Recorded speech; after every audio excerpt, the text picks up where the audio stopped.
হঠাৎ পাশার দান উল্টালো। ইরান মার খেতে খেতে সেই জায়গায় আঘাত করল যাকে বলা যেতে পারে মার্কিন অ্যাকিলিস হিল। ইরান ইসরায়েল যুদ্ধের সপ্তম দিনের মাথায় এসে এ যেন এক নতুন মোড়। ব্রিটিশ গণমাধ্যম ফাইন্যান্সিয়াল টাইমসের রিপোর্ট অনুযায়ী ইরানের অনবরত মিসাইল হামলার মুখে পড়ে এক নীরব নতি স্বীকার করতে বাধ্য হচ্ছে মধ্যপ্রাচ্যের ধনী আরব রাষ্ট্রগুলো। এতদিন ধরে আমেরিকার ঘনিষ্ঠ মিত্র হিসেবে পরিচিত সৌদি আরব, কাতার, কুয়েত ও সংযুক্ত আরব আমিরাত $ট্রিলিয়ন বিনিয়োগ করেছিল যুক্তরাষ্ট্রে। এমনকি আরও $ট্রিলিয়ন বিনিয়োগের প্রতিশ্রুতি ছিল গালফ দেশগুলোর তরফে। তবে পরিস্থিতি পাল্টাতে শুরু করেছে যুদ্ধের সপ্তম দিনে এসে। ইরান সাফ জানিয়ে দিয়েছে যে মধ্যপ্রাচ্যের মুসলিম ভূমি থেকে আমেরিকার সেনা ছাউনি, দূতাবাস ও ইসরায়েলের মোসাদকে কোনো রকমের সহযোগিতা করা যাবে না। করলে ইরান তার হামলা অব্যাহত রাখবে। এমন হুমকির পর আরব শেখরা প্রথমে তা পাত্তা না দিলেও এখন নড়ে চড়ে বসেছে। কারণ ইরানের হাতে থাকা দুইটি চাবিকাঠি তারা খুব সুন্দর এবং যথাযথভাবে ব্যবহার করছে বলে বিশ্লেষকরা মত দিচ্ছেন। প্রথমত, অনবরত মিসাইল ও ড্রোন হামলা চালিয়ে যাচ্ছে ইরান। দ্বিতীয়ত, উপসাগরীয় দেশগুলোর অর্থনীতির চালিকা শক্তি, জ্বালানি রপ্তানি পথের চোখ পয়েন্ট হরমুজ প্রণালী আটকে দিয়েছে ইরান। বর্তমানে হরমুজে ইরানের কৌশলগত নিয়ন্ত্রণ রয়েছে।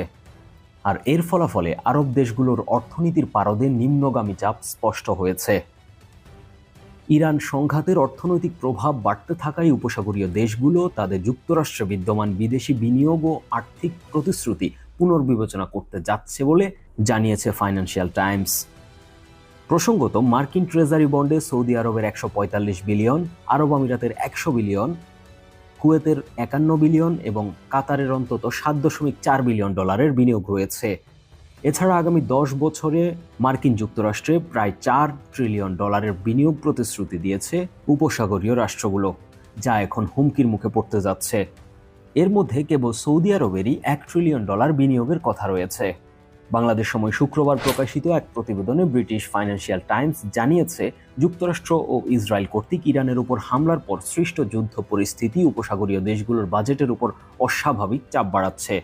প্রতিবেদনে নাম প্রকাশে অনিচ্ছুক এক উপসাগরীয় কর্মকর্তার উদ্ধৃতি দিয়ে জানানো হয়েছে, যুদ্ধ অর্থনীতির চাপ সামলাতে আরব রাষ্ট্রগুলো এখনো প্রস্তুত নয়।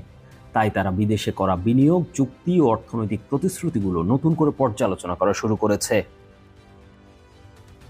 দীর্ঘদিন ধরে উপসাগরীয় অঞ্চলের অর্থনৈতিক উত্থান দুটি প্রধান ভিত্তির উপর দাঁড়িয়ে আছে। প্রথমত, অস্থির মধ্যপ্রাচ্যের মাঝেও দ্রুত বিকাশমান শহরগুলোকে নিরাপদ বিনিয়োগ কেন্দ্র হিসেবে প্রতিষ্ঠিত করা। দ্বিতীয়ত, জ্বালানি রপ্তানি থেকে ধারাবাহিকভাবে বিপুল আয়। কিন্তু সাম্প্রতিক ইরান ইসরায়েল সংঘাত এই দুটি ভিত্তিকেই একসঙ্গে